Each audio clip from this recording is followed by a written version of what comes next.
ওমরে ফারুকের ইন্তেকালের ঘটনাটা শুনবেন? শুনতে চান? উনি স্বপ্নে দেখলেন একটা লাল মোরগ ওনাকে 3টা ঠোকর মেরেছে।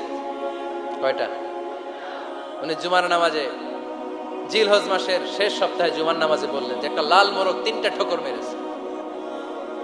মুগীরা ইবনে শুবা রাদিয়াল্লাহু তাআলা আনহুর দাস আবু লুলু আল মাজুসি, এই লোকটা খঞ্জর বানাতে পারত। মুগীরা রাদিয়াল্লাহু তাআলা আনহুর দাস। মুগীরা প্রতিদিন 4 দিরহাম করে চার্জ করত, যেহেতু দাস। সে এসে বিচার দিল, আমিরুল মুমিনিন, মুগীরা আমার থেকে বেশি টাকা চায়, জুলুম করে। ওমরে ফারুক বললেন, তাই? তুমি কি কাজ জানো? বলে, আমি খঞ্জর বানাতে জানি। বাড়ি কই? পারস্য। আরে তুমি খঞ্জর বানাতে জানলে তো 4 দিরহাম অনেক কম, সে তো আরো বেশি টাকা নেওয়া দরকার ছিল তোমার থেকে। আবু লুলুর এই কথা পছন্দ হয় নাই। সে কয়, ওমর, তুমি সবারে দয়া দেখাও আর আমার ক্ষেত্রে কঠিন নিয়ম বানাইলা, দাঁড়াও, এই নিয়ম তোমারে আমি দেখাবো। এই রাগে সে বাড়িতে যে একটা খঞ্জর বানালো। কি বানালো? খঞ্জর চিনেন? ছোট্ট ছুরি। কিছুদিন আগে ওমানের সুলতান কাবুস ইন্তেকাল করেছে, জানেন আপনারা? ওনার এই কোমরের মধ্যে খঞ্জর থাকতো, ছবিতে দেখছেন? আরব শায়েখ যারা সুলতান, আমির, কোমরে কি থাকে? ছোরা থাকে, খঞ্জর। সে বাসায় যে একটা খঞ্জর বানালো, যেই খঞ্জরের 2 মাথা, লাহু রাসান ওয়া মাকবাদাতুহু ফি ওয়াসাতি, আর ধরার হ্যান্ডেলটা মাঝখানে, এদিকেও ছুরি এদিকেও ছুরি, যাতে এইভাবে মারা যায়। সে ধার দিতে লাগলো আর বলল, ওমর দাঁড়াও, তোমারে আমি দেখাবো। ওমরে ফারুক মসজিদে নববীর ইমাম, ফজরের নামাজের সময় এ আবু লুলু আল মাজুসি বুরনুস পরে, চাদর পরে, লুকিয়ে লুকিয়ে, সে অগ্নি উপাসক, মুমিন নয়। ওমরে ফারুককে অ্যাটাক করার জন্য গেলেন মসজিদে নববীতে। ওয়াকানু ইউসাল্লুনা বিগালাস, তখন ওনারা অন্ধকারে নামাজ পড়ত। নামাজের সময় যখন হলো, লুকিয়ে লুকিয়ে প্রথম কাজের ওমরে ফারুকের পিছনে মুয়াজ্জিনের পাশেই দাঁড়ালেন, হাতে খঞ্জর। একামত হলো, ওমরে ফারুক সালাত শুরু করলেন, ফজরের সালাত, আল্লাহু আকবার। নামাজ শুরু করলেন, সূরা ফাতিহা বললেন। আরেকটা সূরা যখন পড়তে যাবেন, in the meantime Abu Lulu এই খঞ্জর নিয়ে ওমরে ফারুকের বুকের মধ্যে 3টা স্টেবিং করলেন। একটা মারলেন নাভির নিচে, মারার সাথে সাথে পাকস্থলী কেটে গেল। আরেকটা মারলেন পাজরে, পাজর ছিঁড়ে গেল। 3টা মারার পরে ওমরে ফারুক বললেন, কাতালানি আল কাল, এক কুকুর আমাকে মেরে ফেলেছে। পেছন থেকে এক সাহাবীকে টান মেরে সামনের দিকে নিয়ে গেলেন, তুমি নামাজের ইমামতি করো। আর ওমরে ফারুককে বাকিরা ধরাধরি করে পেছনে নিতে আরম্ভ করলেন। আর এই আত্মাই আক্রমণ যে করেছে, সে কাতারের মাঝখান দিয়ে যেতে আরম্ভ করলো আর 2 দিকে ছুরি মারতে আরম্ভ করলো। 13 জন সাহাবীর গায়ে ছুরি মেরেছে, 7 জন সাহাবা স্পট ডেথ, জায়গায় মৃত্যু। এই ভয়ঙ্কর অবস্থা দেখে এক সাহাবী বুরনুস, এক ধরনের জুব্বা আছে মাথাওয়ালা, অনেকে জ্যাকেট পরছেন না এরকম মাথাওয়ালা, লম্বা জুব্বা আছে, আরবরা শীতে পরে মাথাওয়ালা, এই মাথাওয়ালা জুব্বা বের করে এক সাহাবী জালের মতো তার দিকে উড়ায় মারল। ওই বুরনুসের মধ্যে পেঁচিয়ে আবু লুলু মাটিতে পড়ে গেল আর সুইসাইড করে ফেলল, নিজের বুকে নিজে মেরে আত্মহত্যা। যেই সাহাবীকে ইমামতির জন্য দাঁড় করালেন, উনি ছোট্ট সূরা দিয়ে প্রথম রাকাতে সূরা আল কাউসার, দ্বিতীয় রাকাতে সূরাতুল ইখলাস দিয়ে নামাজ শেষ। ওমরে ফারুক বেহুশ। ওমরে ফারুক কি? বেহুশ। সবাই কান্নাকাটি করতেছে, সবাই দেখতে গেলেন, এখন হুঁশ ফিরে না। মুখের মধ্যে, মুখ খুলে রাষ্ট্রের চিকিৎসক মুখের মধ্যে দুধ দিলেন, ওই নাভি দিয়ে দুধ বের হয়ে যায়, পাকস্থলী কেটে ওখান দিয়ে দুধ বের হয়ে যাচ্ছে। তারা বললো, ওনারে বাঁচানো সম্ভব না, দেখেন হুঁশ ফিরে কিনা। হুঁশ ফিরলে ওনার পরে কে আমির হবে, উনি যেন প্যানেল ঠিক করে দিয়ে যায়। সবাই তাকিয়েছে ওমরে ফারুকের চোখের দিকে। আল্লাহর মেহেরবানিতে ঘন্টা খানিক পরে উনি চোখ খুললেন। চোখ খোলার পরেই বলেন নাই, ও মা আমি মরে যাই। চোখ খোলার পরে উনি বলেন নাই, কে মারলো আমারে। চোখ খোলার পরে উনি বলেন নাই, আমার পরে নেতা কে হবে। চোখ খোলার পরে সর্বপ্রথম কথাটি ছিল, আসল্লান নাস, আমার নেতৃত্বে যে ফজরের নামাজটা শুরু হয়েছিল, এটাকে ঠিকমতো তোরা পড়েছিলি? আমার নেতৃত্বে যে ফজরের জামাত শুরু হয়েছিল, সেটা ঠিকঠাক মতো সমাপ্ত হয়েছিল কিনা আগে বল।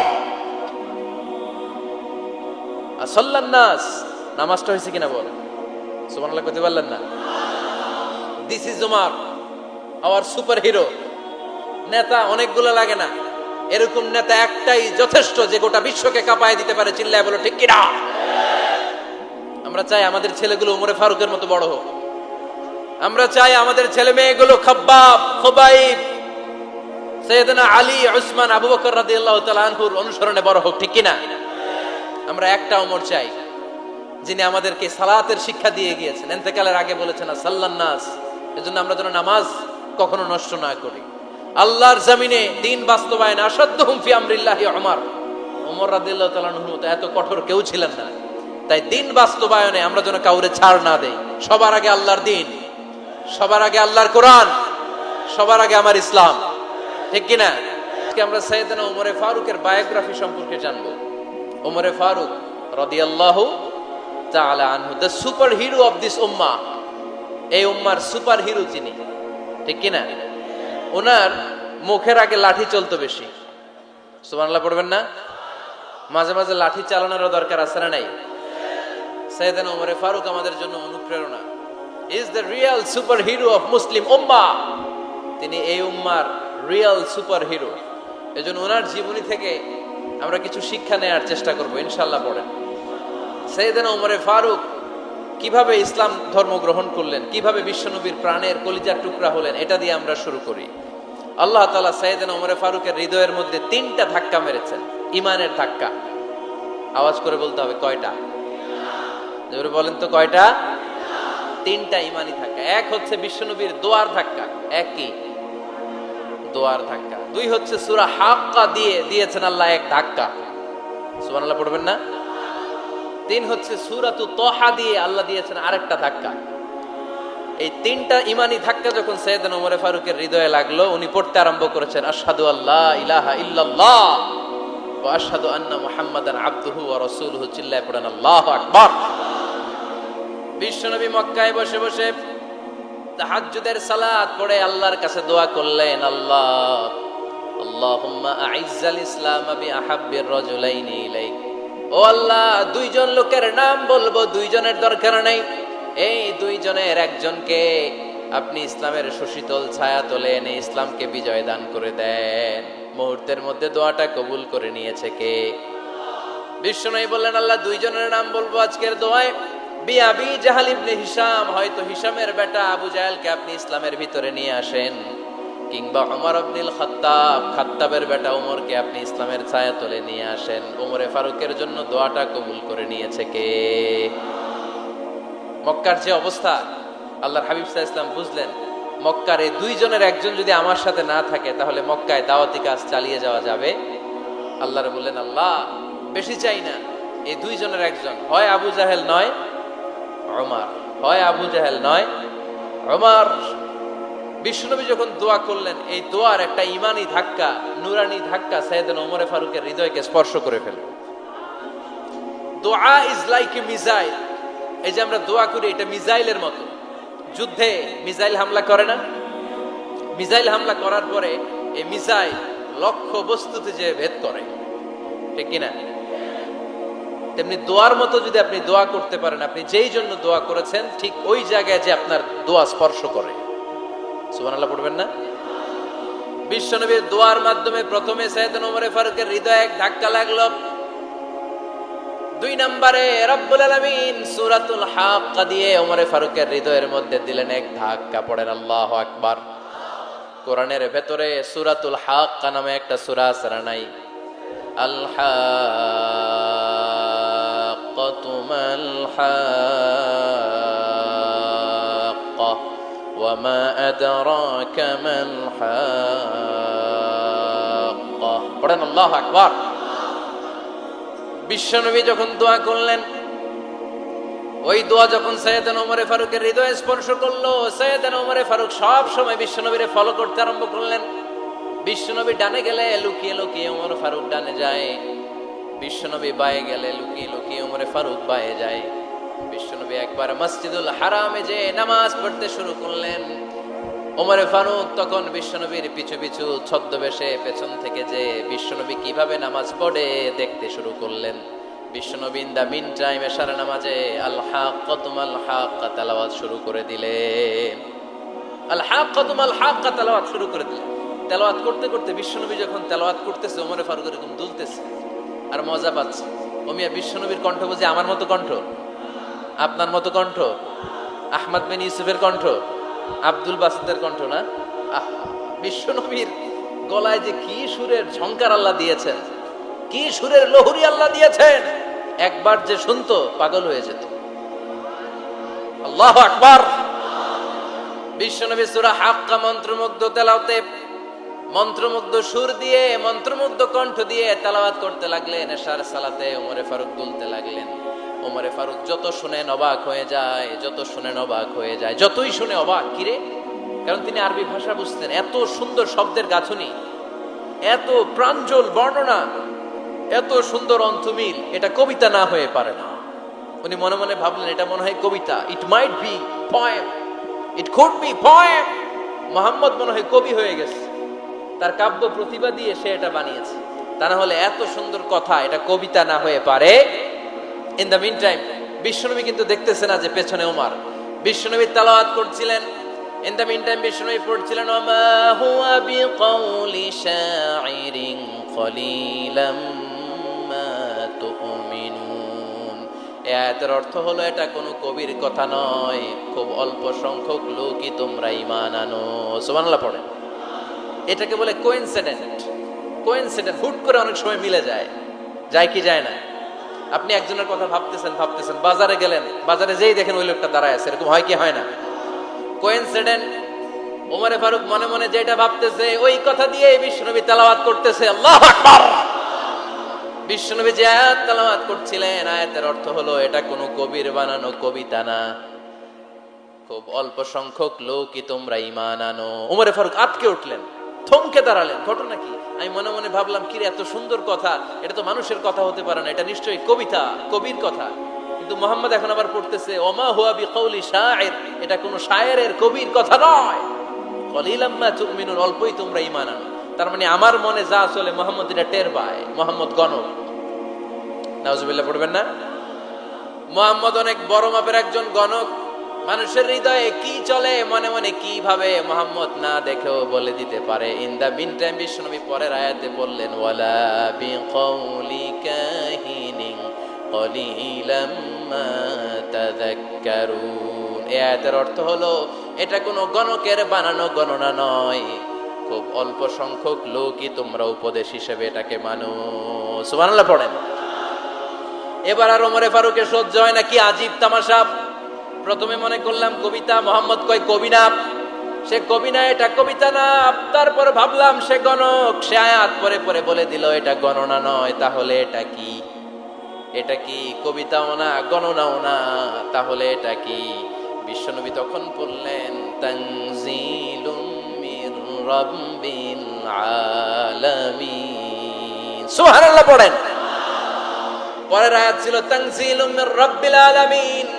এটা দুনিয়ার কোনো কবির বানানো কবিতা না, এটা কোনো গণকের গণনা না, এটা কোনো সাহিত্যিকের বানানো সাহিত্য নয়, এটা মহাবিশ্বের পরিচালক রব্বুল আলামিনের কাছ থেকে পাঠানো কিতাব কোরআন। সূরা হাক্কার ধাক্কায় ওমরে ফারুক কাইত। প্রথমে ধাক্কাটা লাগলো যে দোয়া।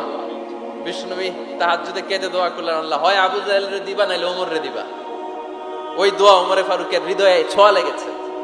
এরপরে হাক্কা, সূরাতুল হাক্কা দিয়ে দিলে এক ধাক্কা। এই ধাক্কা খেয়ে উথাল পাথাল হৃদয়ের মধ্যে, হায় রে এ কি বাণী, এ কেমন কথা, কে মুহাম্মদ? তারপরও শয়তানের ওয়াসওয়াসা আছে না নাই?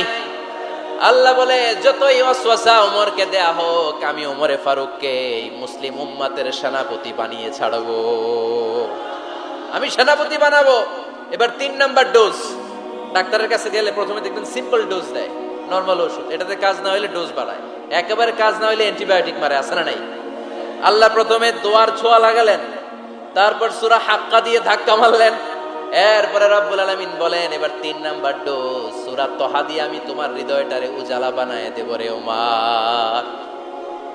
শয়তান ওদিক দিয়ে ওয়াসওয়াসা, খেলা দুই দিক থেকে চলতেছে। আল্লাহ তাআলা হেদায়েতের রাস্তায় টানছে, শয়তান জাহান্নামের দিকে টানছে। ঘোষণা দেয়া হলো মক্কায়, মুহাম্মদের মাথা কেটে এনে দিলে এত এত স্বর্ণ মুদ্রা দেয়া হবে। ওমরে ফারুক রাজি হয়ে গেলেন, নাঙ্গা তলোয়ার নিয়ে বিশ্বনবীর মাথা কাটার জন্য ছুটলেন। নাউজুবিল্লাহ পড়বেন না? বনু জাহরা গোত্রের এক লোক বলে, আইনা ইয়া ওমর, কই যাও? মুহাম্মদের মাথা কাটতে যাই। আরে মুহাম্মাদের মাথা কাটতে যাও, তোমার বোন ফাতিমা বিনতে খাত্তাব আর তোমার বোন জামাই সাঈদ কদ সাবা, এরা তো ধর্ম ত্যাগ করে ফেলছে, এটা তো আমাদের ধর্ম ত্যাগ করে মুহাম্মাদের ফলোয়ার হয়ে গেছে। আগে ওমর ঘর সামলাও, পরে মুহাম্মাদের মাথা কাটতেছে।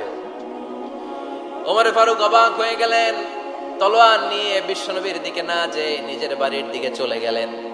বিশ্বনবীর আপন বোন ফাতিমা বিনতে খাত্তাব, বোন জামাই সাঈদ আর খাব্বাব রাদিয়াল্লাহু তাআলা আনহু তিনজন মিলে সূরা তাহা তেলাওয়াত করছিলেন। পড়েন সুবহানাল্লাহ।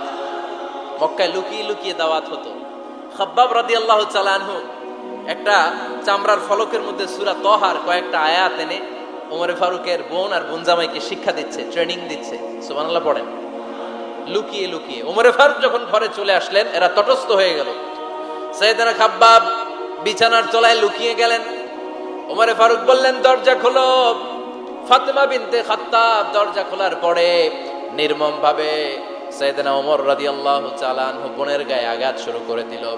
বোন জামাইকে আহত করতে শুরু করলো আর বলতে শুরু করলো, তোরা পাগল হলি কেন? কি আছে ওই মুহাম্মাদের মধ্যে? কি জাদু নিয়ে এসেছে? সে যাই বলে লোকজন পাগল হয়ে যায়, সবাই তার উপর কালিমা পড়ে ঈমান এনে ফেলে। কি এমন জিনিস তোদের কাছে আছে যেটা দেখে মুহাম্মদকে তোরা ভালোবাসলি? কি আছে? কি পড়তেছিলি আমারে দেখা। ফাতেমা বলে, ইন্নাকা রিজসুন লা ইয়ামাসসুহু ইল্লাল মুতাহহারুন। ও আমার ভাই ওমর, তুমি নাপাক। তুমি কি? লা ইয়ামাসসুহু ইল্লাল মুতাহহারুন, পবিত্রতা অর্জন না করে এই কোরআন ধরা যায় না। সুবহানাল্লাহ পড়েন। ওমর ফারুক গোসল করে আসলেন, কারণ ধাক্কা তো আগে কয়েকটা খাইছে। কথা বুঝেন নাই বোধহয়? প্রথমে দোয়ার ধাক্কা, পরে কোন সূরা দিয়ে ধাক্কা? হাক্কা দিয়ে ধাক্কা। 3 নম্বরে এখন আরেকটা ধাক্কা খাবে। গোসল করে আসলেন। ফাতিমা বিনতে খাত্তাব বললেন, গোসল যখন করে এসেছেন, এই নেন। ওমর ফারুক এবার চামড়ার কাপড়ের মধ্যে সূরা তাহার প্রথম আয়াতের দিকে নজর করলেন। নজর করেই কোরআনের প্রেমে পড়ে গেলেন। পড়েন সুবহানাল্লাহ। ওমর ফারুক পড়তে আরম্ভ করলেন, তাহা মা আনজালনা আলাইকাল কুরআনা লিতাশকা ইল্লা তাযকিরাতান লিমান ইয়াখশা তানজিলাম মিম্মান খালাকাল আরদা ওয়াস সামাওয়াতিল উলা। সুবহানাল্লাহ পড়েন। উনি পড়তে আরম্ভ করলেন, তাহা মা আনজালনা আলাইকাল কুরআনা লিতাশকা, এই কোরআনকে আমি তোমাদের হতভাগ্য জাতি হিসেবে দুনিয়ায় থাকার জন্য পাঠাই নাই। এটা রব্বুল আলামিনের পক্ষ থেকে এসেছে। যারা রবকে ভয় করে তাদের জন্য আছে উপদেশ। যিনি আকাশ বানিয়েছেন, জমিন বানিয়েছেন, ওই আল্লাহ তাআলা নিজেই এই কোরআন পাঠিয়েছে। আওয়াজ করে পড়তে হবে, আল্লাহু আকবার। উনি খুব ভালো আরবি জানতেন। সূরা তাহা পড়ার পরে আর ধৈর্য ধারণ করতে পারে না। ওমর ফারুক ছোট্ট বাচ্চার মতো কান্না শুরু করে দিলেন। আল্লাহু আকবার। সূরা তাহাটা হাতে নিয়ে, তলোয়ারটা হাতে নিয়ে বিশ্বনবীর দিকে ছুটতে আরম্ভ করলেন। আইনা মুহাম্মদ, কোথায় মুহাম্মদ? তোমরা আমাকে মুহাম্মাদের কাছে নিয়ে চলো। বিশ্বনবী তখন সাফা পাহাড়ের পাদদেশে দারুল আরকাম ইবনে আলকামের ঘরে লুকিয়ে লুকিয়ে কোরআনের দাওয়াত দিতেন। ওমর ফারুককে পাগলের মতো ছুটে আসতে দেখে বিশ্বনবীর চাচা হামজা ইবনে আব্দুল মুত্তালিব বলল, নবী আপনি পালান। ওই যে খাত্তাবের বেটা ওমর আপনাকে অপমান করার জন্য, আক্রমণ করার জন্য তেড়ে এসেছে। সাহাবীরা বললেন, নবী আপনি পালিয়ে যান, আমরা সামাল দেব। বিশ্বনবী বললেন, না আমি পালাবো না, বরং তোমরা সরে যাও। ওমর ইবনুল খাত্তাবকে আমার দরবার পর্যন্ত আসতে দাও। আমার তো মনে হচ্ছে ওই যে তাহাজ্জুদের নামাজ শেষে চোখের পানি ছেড়ে যে আমি আল্লাহর কাছে দোয়া করেছি, আজকে আমার ওই দোয়াটা কবুল হতে শুরু করেছে। আমার তো মনে হচ্ছে আমার ওই দোয়া কবুল হবে, আসতে দাও। ওমর ফারুক এসে বললেন, আশহাদু আল্লা ইলাহা ইল্লাল্লাহ ওয়া আশহাদু আন্না মুহাম্মাদান আবদুহু ওয়া রাসূলুহু, আমি সাক্ষ্য দিলাম আল্লাহ ছাড়া কোনো ইলাহা নাই, নিশ্চয়ই আপনি আল্লাহর প্রেরিত বান্দা এবং রাসূল। পড়েন সুবহানাল্লাহ। ওমর ফারুক যখন কালিমা শাহাদা পড়ে মুসলমান হয়ে বিশ্বনবীর হাতে হাত রাখলেন, মুসলিম সাহাবীদের মধ্যে খুশি আর আনন্দের বন্যা বয়ে গেল। মুসলিম হাতে গোনা সাহাবারা আল্লাহর প্রশংসা করলেন। বিশ্বনবী সাইয়েদনা ওমর ফারুককে জড়িয়ে ধরলেন। ওমরে ফারুক এবার বিশ্বনবীরে বললেন, নবী গো, আলাসনা আলাল হক, আমরা কি সত্যের উপরে আছি নাকি আমরা ভুলের উপরে আছি? বিশ্বনবী বললেন, বালা নাহনু আলাল হক, আমরাই সত্যের উপরে আছি। সুবহানাল্লাহ পড়েন। আলাসনা আলাল হক, নবী আমরা কি সত্যের উপরে নাই? হ্যাঁ অবশ্যই ওমর, তুমি সত্যের উপরে আছো। ওমরে ফারুক বললেন, তাহলে ফাফিমাল ইখতিফা, তাহলে লুকায় লুকায় আর দাওয়াত দেব কেন? আমি তো কালিমা পড়ে ফেলছি, আসেন আমার সাথে বের হই। ফাফিমাল ইখতিফা, আর লুকায় লুকায় কেন? আসেন আমরা বাইরে বের হই। বিশ্বনবী বললেন, ওমর এটা মাক্কি জীবন, এখানে আমরা একটু গোপনে গোপনে দাওয়াত দিতে চাই। ওমরে ফারুক বলে, না, আমার দায়িত্ব, আমি একটা মিছিল দিতে চাই নবী। আল্লাহর নামের তাকবীর দিতে দিতে দারুল আরকাম থেকে শুরু করে মসজিদুল হারাম পর্যন্ত একটা মিছিল দিয়ে আমি মক্কা কাঁপাইয়া দেব। অনুমতি দেন। বিশ্বনবী দিতে চায় না। ওমর ফারুক অনেক বুঝানোর পরে স্বল্প পরিসরের একটা অনুমোদন পাওয়া গেল বিশ্বনবী সাল্লাল্লাহু আলাইহি ওয়াসাল্লামের কাছ থেকে। কিন্তু মিছিল যে দিবে, মিছিলের জন্য লোকের দরকার আছে না নাই? এখানে লোক নাই, আমি একাই মিছিল দিতেছি। এটা জমবে, মিছিল জমবে। খুঁজে উনি 11 জন মুসলিম সাহাবা পেলেন। কয়জন? ওমরে ফারুক বললেন, 11 জনই সই। এই 11 জন নিয়ে আমি আল্লাহর নামের তাকবীর দিব। 2 লাইন করলেন। কয় লাইন? 2 লাইন। পেছনে 6 জন, আর এই লাইনের নেতা বানালেন বিশ্বনবীর চাচা হামজাকে রাদিয়াল্লাহু তাআলা আনহু। আর সামনে 5 জন, তার আগে দাঁড়ালেন উনি নিজেই। তাহলে 6 6 12। বললেন, এই 2 লাইনে আমরা তাকবীর দিতে দিতে, বেশি না, এই দারুল আরকামের ঘর থেকে, আপনারা জানেন যে সাফা মারোয়া এখন যে সাই হয়, এই সাফার পাদদেশে ছিল দারুল আরকামের ঘর। উনি বললেন, এখান থেকে ওই যে কাবার গিলাফ দেখা যায়, কাবার গিলাফ পর্যন্ত আমরা এই তাকবীর নিয়ে ওখানে যাব। সুবহানাল্লাহ পড়বেন না? ওখানে উনি দাঁড়িয়ে ছোট্ট একটা ভাষণ দিয়েছিলেন। উনি বলেছিলেন, মান আরাদা আন তাসকুলা উম্মু ওয়া ইয়াতামা ওয়ালাদু ওয়া তারমিলা যাওজাতুহু ফালিয়াসুদ্দানি। খেয়াল করে শুনেন, কান দুইটা খরগোশের কানের মতো খাড়া করেন। উনি এক বাক্যের একটা ভাষণ দিলেন। ভাষণ দিতে জানলে বড় ভাষণ দেয়া লাগে না। এক বাক্যের ভাষণ দিয়ে গোটা বিশ্বকে ঝাঁকুনি মারা যায়। চিল্লায় বলো ঠিক কিনা? ওমরে ফারুক এক বাক্যের একটা ছোট্ট ভাষণ দিলেন। মান আরাদা আন তাসকুলা উম্মু, কে আছো মায়ের এই মক্কায়, কে আছো মায়ের বুক খালি করতে চাও? ইয়াতামা ওয়ালাদু, কে আছো বাচ্চাগুলারে, নিজের সন্তানগুলোরে ইয়াতিম বানাতে চাও? কে আছো তারমিলা যাওজাতুহু, নিজের স্ত্রীকে বিধবা বানাতে চাও? ফালিয়া সুদ্দানি, বুকের পাটা থাকলে আমি ওমর রে থামাও। ফালিয়া সুদ্দানি, দেখি মক্কায় কার এত বড় বুকের পাটা। কে আছো মায়ের বুক খালি করতে চাও, সন্তান রে এতিম বানাতে চাও, স্ত্রীকে বিধবা বানাতে চাও? ফালিয়া সুদ্দানি, পারলে আমারে ঠেকাও। এই বলে উনি আল্লাহু আকবার, আল্লাহু আকবার, আল্লাহু আকবার বলে স্লোগান শুরু করে দিলেন। এক এক স্লোগানে মক্কার মরুজমিন থারথার করে কাঁপতে আরম্ভ করলো। এই মিছিল মক্কার কেউ দেয় না। মিছিলের আওয়াজ শুনে আবু জাহেল বাইরিস, উতবা বাইরিস, শাইবা, ওয়ালিদ ইবনে মুগিরা সব বের হয়েছে। কিরে, আমার এলাকায় এত বড় স্লোগান, কার এত সাহস? বের হয়ে দেখে মিছিলের সামনে ওমর। ওমর রে দেখে দিছে এক দৌড়। কারণ ওমরে ফারুককে থামানোর মতো বাপের বেটা মক্কায় দ্বিতীয়টা কেউ ছিল না। আওয়াজ করে বলেন ঠিক কিনা? ওমরে ফারুক আল্লাহু আকবার, আল্লাহু আকবার বলে স্লোগান দিতে দিতে মসজিদুল হারামের ভেতরে ঢুকে গেল। কাবার গিলাফ ধরার পরে সেদিন মিছিল থেমেছে। ওই আল্লাহর নামের স্লোগান সেদিন কেউ থামাতে পারে নাই, কিয়ামত পর্যন্ত কেউ থামাতে পারবে না। চিল্লায় বলো ঠিক কিনা?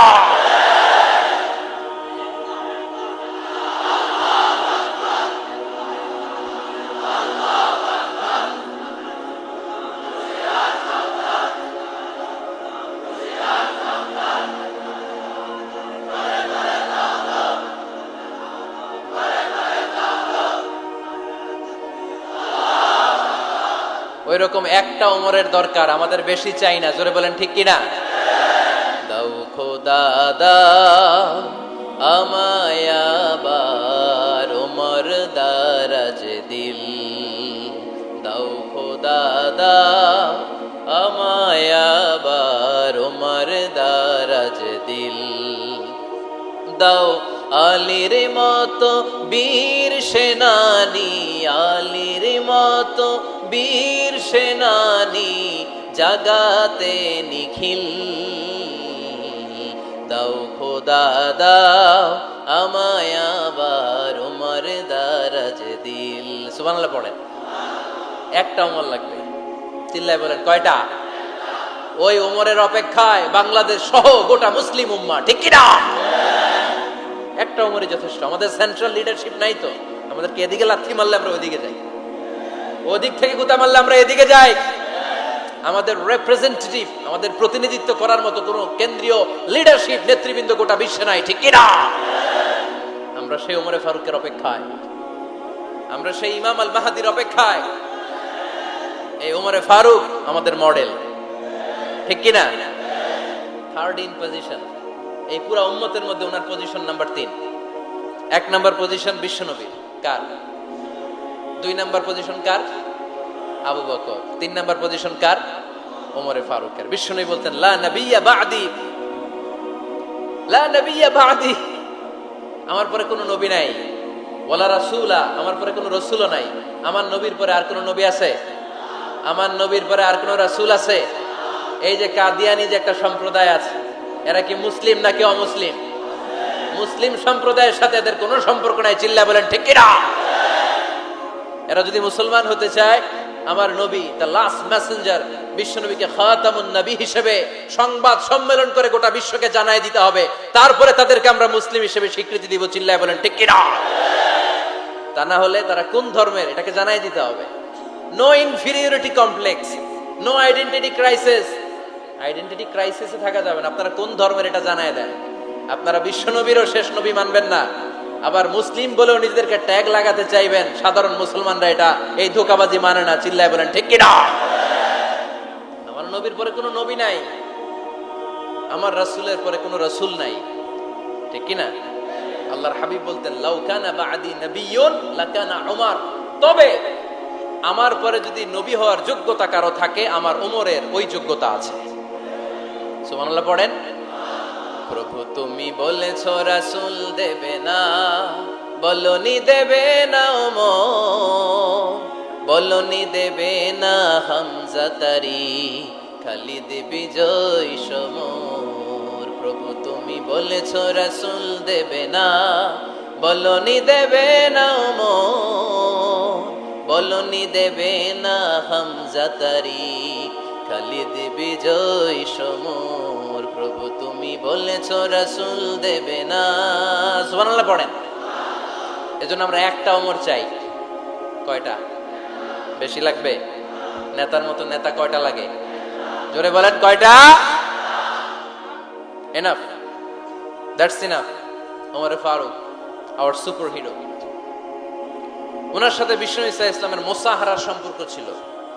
ওমরে ফারুক যে বিশ্বনবীর শ্বশুর, এটা অনেকে জানেই না। ওমরে ফারুক রাদিয়াল্লাহু তাআলা আনহু বিশ্বনবীর শ্বশুর ছিলেন। এটা আজকে নতুন শুনছেন, কে কে হাত তোলেন? দেখছেন হুজুর? সঠিক বলছি না আমি? অনেকে আমরা জানি না। মাশাআল্লাহ, জানতে লজ্জা নাই, শিখতে লজ্জা নাই। লজ্জা হচ্ছে অজ্ঞতায় আর মূর্খতায়, ঠিক কি না? আমরা শিখতে রাজি আছি। যে কথা বলে আমরা তার ছাত্র। আমার আগে হুজুর কথা বলতেছিলেন, আমরা ছিলাম ছাত্র। এখন আমি কথা বলতেছি, এখন আমরা সবাই হয়ে গেছি ছাত্র, ঠিক কি না? যিনি বলেন তিনি শিক্ষক, বাকিরা আমরা ছাত্র, ঠিক কি না? 4 খলিফার 2 খলিফা, ইসলামের 4 খলিফার 2 খলিফা বিশ্বনবীর মেয়ের জামাই, আর বাকি 2 খলিফা বিশ্বনবীর শ্বশুর। সুবহানাল্লাহ পড়েন। সাইয়েদনা আলী রাদিয়াল্লাহু তাআলা আনহু, সাইয়েদনা উসমান যুন নূরাইন বিশ্বনবীর মেয়ের জামাই। উসমান রাদিয়াল্লাহু তাআলা আনহুর কাছে বিশ্বনবী 2 মেয়েকে বিয়ে দিয়েছিলেন। একজন মারা যাওয়ার পরে আরেকজন। বিশ্বনবী বলেছেন এরপরে আরেকটা থাকলে ওইটারও বিয়ে দিতাম। সুবহানাল্লাহ পড়বেন না? 2 জন ছিল মেয়ের জামাই আর 2 জন ছিল শ্বশুর। সাইয়েদনা আবু বকর শ্বশুর, বিশ্বনবীর স্ত্রী আম্মাজান আয়েশা রাদিয়াল্লাহু তাআলা আনহার বাবা। বিশ্বনবীর স্ত্রী আম্মাজান হাফসা রাদিয়াল্লাহু তাআলা আনহার বাবা ছিল সাইয়েদনা ওমর ফারুক। চিল্লায় পড়েন আল্লাহু আকবার। জানো তো পজিশন না? সাইয়্যিদু কুহুলিল জান্নাহ, জান্নাতে যত নারীরা যাবে, নারীদের সর্দারিনী হবে সাইয়্যিদাতুনা ফাতেমা রাদিয়াল্লাহু তাআলা আনহা। এই ফরিদপুরের যত ইয়াং স্টারেরা, তোমরা যারা জান্নাতে যাবে, তোমাদের লিডার হবে সাইয়েদনা হাসান আর হুসাইন রাদিয়াল্লাহু তাআলা আনহুমা। আর বয়স্ক মুরব্বীরা যারা জান্নাতে ঢুকবেন, আপনাদের লিডার হবে সাইয়েদনা আবু বকর আর সাইয়েদনা ওমর ফারুক রাদিয়াল্লাহু তাআলা। সুবহানাল্লাহ পড়তে পারলেন না? ওমর ফারুক এটা সাধারণ কোনো ক্যারেক্টারিস্টিক্স নয়। ওনাকে আল্লাহ তাআলা নলেজও দিয়েছেন, আবার দিনদারিও দিয়েছেন। আমার দিনী ভাইয়েরা খেয়াল রাখবেন, কোনো আলেমের মধ্যে বা কোনো নেতার মধ্যে যদি এই দুইটার সমন্বয় আপনি পান, যে তার জ্ঞানও আছে আবার দিনদারিও আছে, he belongs the knowledge and he belongs the তাকওয়া, সে গোটা বিশ্বকে জয় করে ফেলবে, ঠিক কিনা?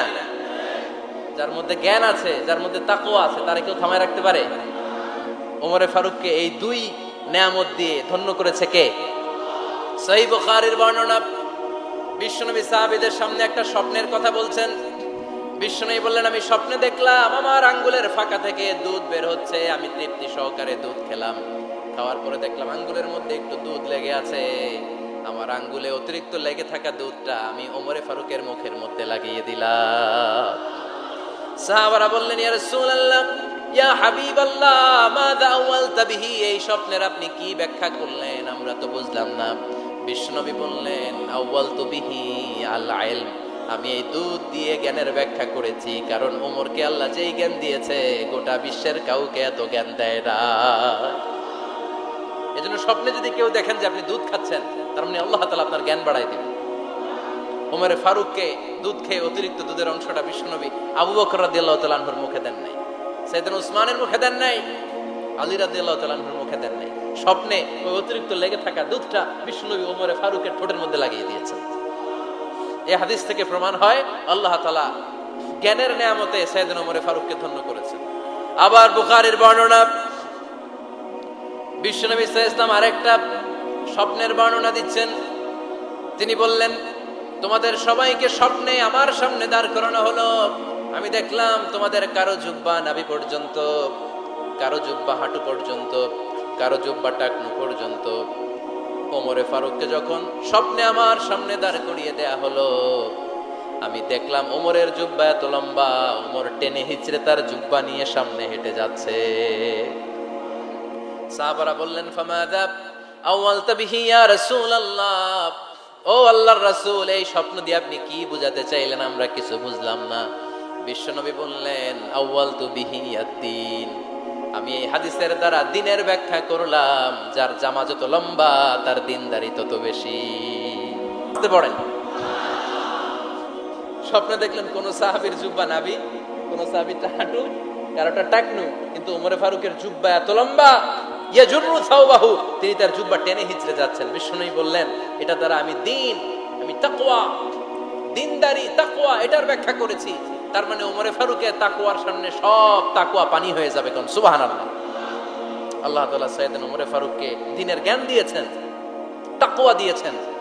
যুবক ভাইরা, যাকে আল্লাহ তাআলা দ্বীনের জ্ঞান দেয়, যাকে আল্লাহ তাআলা তাকওয়ার এই গুণ দিয়ে সমৃদ্ধ করে, তার জন্য গোটা বিশ্বের সব দরজাগুলোকে ওপেন করে দেয় কে?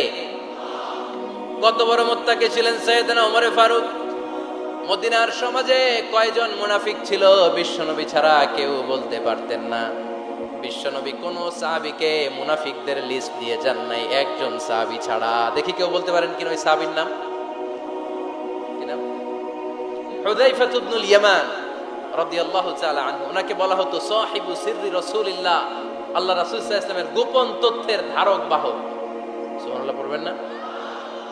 বিশ্বনবী ইন্তেকালের আগে মদিনার সমাজে মোট কয়জন মুনাফিক আছে, এই তথ্য আবু বকরকে বলেন নাই, ওমর রাদিয়াল্লাহু তাআলা আনহুকে বলেন নাই, উসমান রাদিয়াল্লাহু তাআলা আনহু, আলী রাদিয়াল্লাহু তাআলা আনহু, আশারাতুল মুবাশশিরিনা বিল জান্নাহ কোন সাহাবীকে বলেন নাই। শুধুমাত্র কেবলমাত্র একমাত্র হুযায়ফা ইবনুল ইয়ামান রাদিয়াল্লাহু তাআলা আনহুর কাছে মুনাফিকদের লিস্টে বিশ্বনবী দিয়ে গিয়েছে।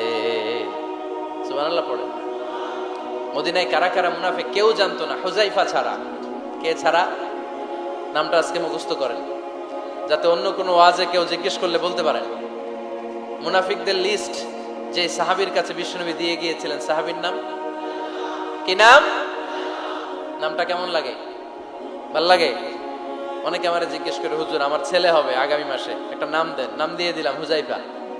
যাদের হবে ছেলে, এলাকায় যাদের নেক্সট কয়েক মাসে ছেলে হবে, খালি হুযায়ফা চলবে। কি চলবে?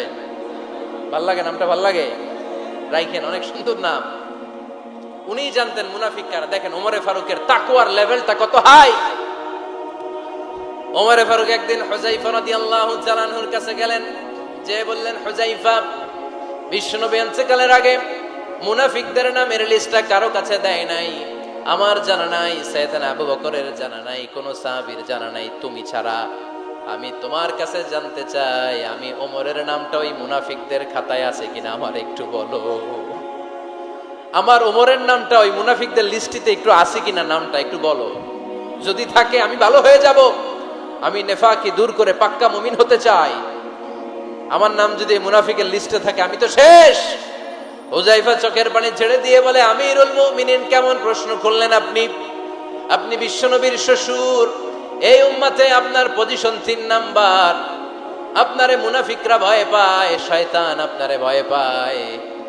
আপনি জান্নাতে সব বয়স্ক লোকদেরকে নিয়ে জান্নাতের মধ্যে আগে আগে ঢুকবেন, কেমন করে মুনাফিকদের কাতারে আপনার নাম থাকতে পারে? ওমর সুবহানাল্লাহ পড়ে।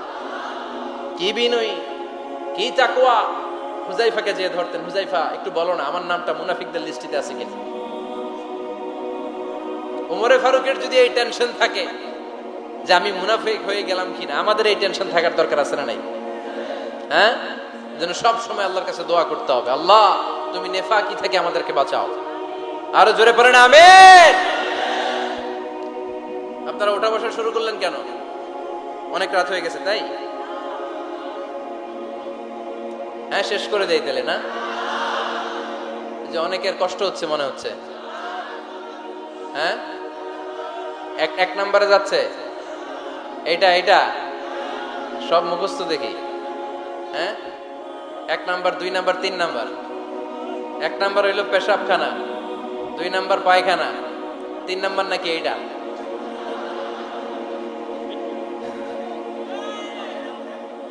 আছে না নাই?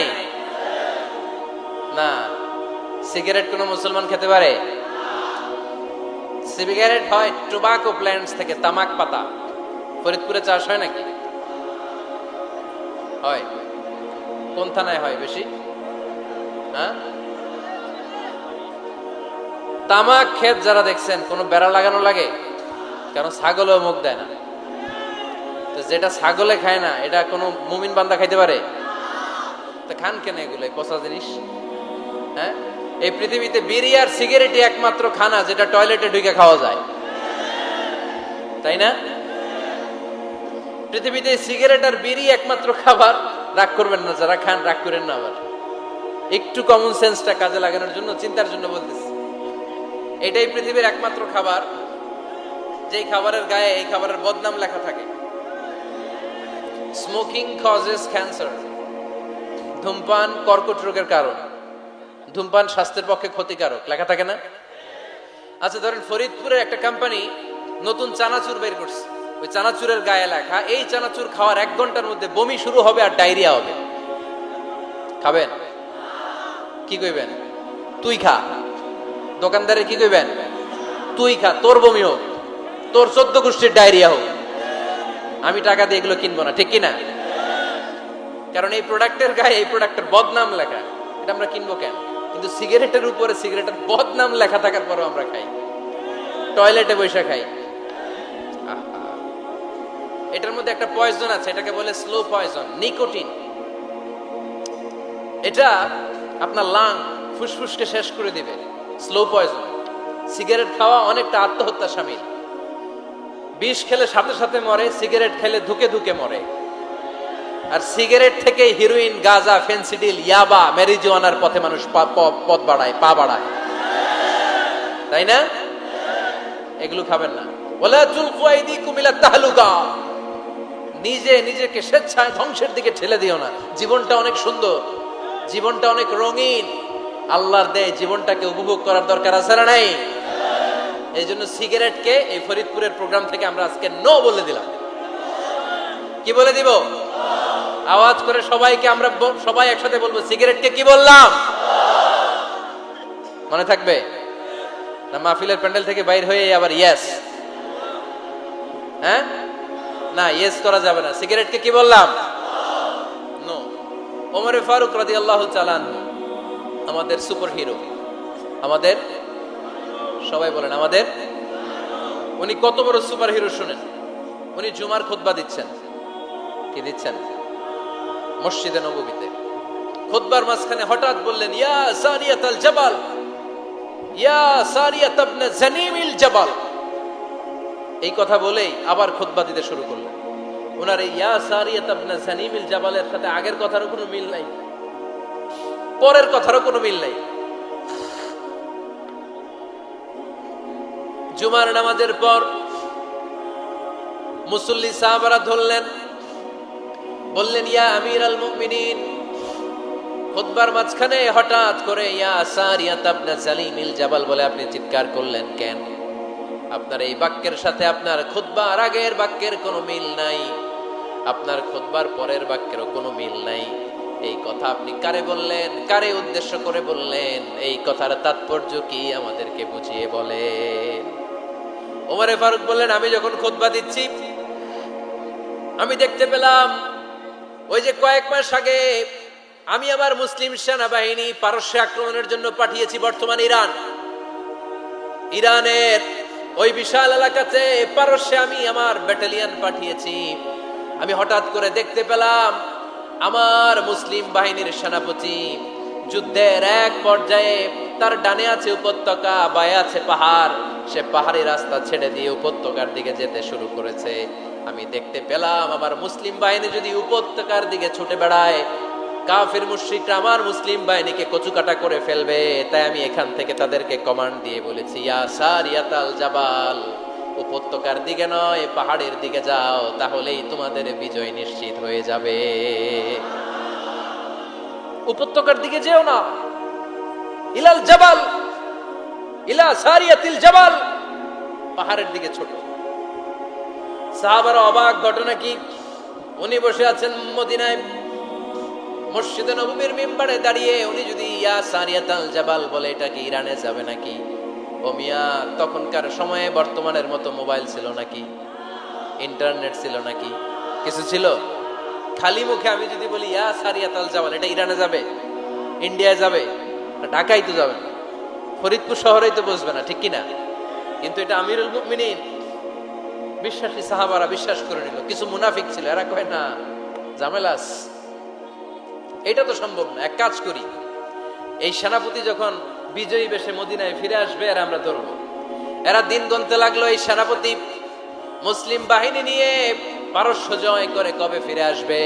এই মুনাফিকের দলগুলো কখনো সেনাবাহিনীকে অভ্যর্থনা জানাতে যেত না, কিন্তু এইবার সবার আগে মদিনার উপকণ্ঠে যে সেনাপতিদেরকে অভ্যর্থনা জানানোর জন্য ফুল নিয়ে রেডি, ফুল নিয়ে দাঁড়ায়। সেনাপতি ঢুকার সাথে সাথে ধরছে, এই সেনাপতি কোত্থেকে আসছে? কয় পারস্য জয় করে আসছে। কয় এমন এমন দিন, জুমার দিন দুপুর বেলা যুদ্ধের মাঝখানে আমিরুল মুমিনিনের কণ্ঠের কোন কথাবার্তা শুনছো নাকি? সেনাপতি অবাক, কয় তোমরা জানলা কেমনে? শুনছি তো। সুবহানাল্লাহ পড়বেন না? আমরা যুদ্ধে একটা ভয়ঙ্কর অবস্থার মধ্যে ছিলাম, পেছন থেকে শত্রু আমাদেরকে আক্রমণ করতে শুরু করে দিল। ডানে যাব না বায়ে যাব, সামনে যাব নাকি পেছনে যাব, রাস্তা খুঁজে পাচ্ছি না। ডান দিকে ছিল আমাদের উপত্যকার রাস্তা, বাঁ দিকে ছিল পাহাড়ি পথ। আমরা সোজা পথ হবে মনে করে উপত্যকার দিকে ছুটতে আরম্ভ করলাম।